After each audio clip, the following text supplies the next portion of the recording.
creating a self-checkout using Follett Destiny at your school. The first thing you want to do is you want to go and pick your school. Then log in like you normally would to be an administrator. After that, go to Back Office and then Access Levels. And then you're going to want to go and click on where the keys are when it says Access Level. This will let you add a new one. I'm going to go ahead and name this something like Self-Checkout so that I can always know what it is.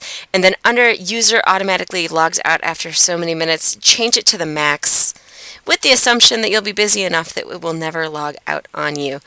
Go ahead and then under here for library circulation access, you want them to be able to check out library materials. And I think checkout by homeroom is also a good idea because then they can search for themselves by homerooms as well.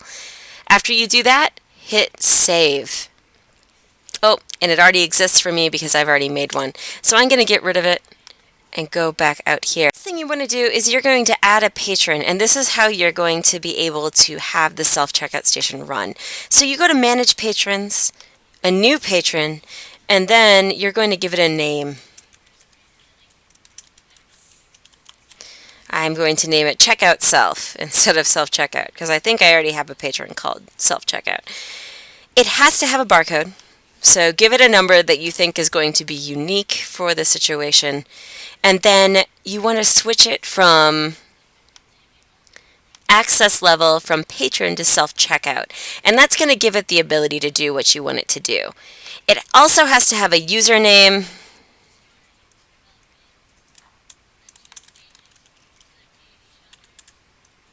And then a password. I recommend making them the same thing. And then you should be able to save. All right. Now, once you have that, log out as yourself and log in as your new person.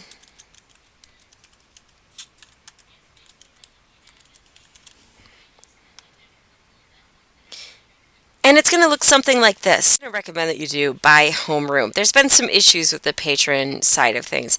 Then they're going to be able to go ahead and pull down and find their homeroom.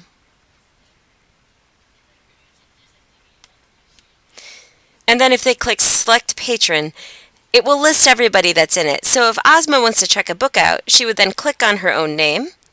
She can see what she already has out, and then she'll be able to scan the books or type in the barcodes to be able to check things out to herself.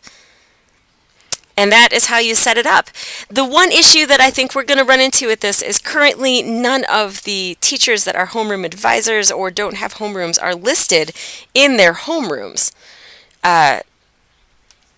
So considering that, I think we might have to make a dummy homeroom and add all of the faculty and staff to it.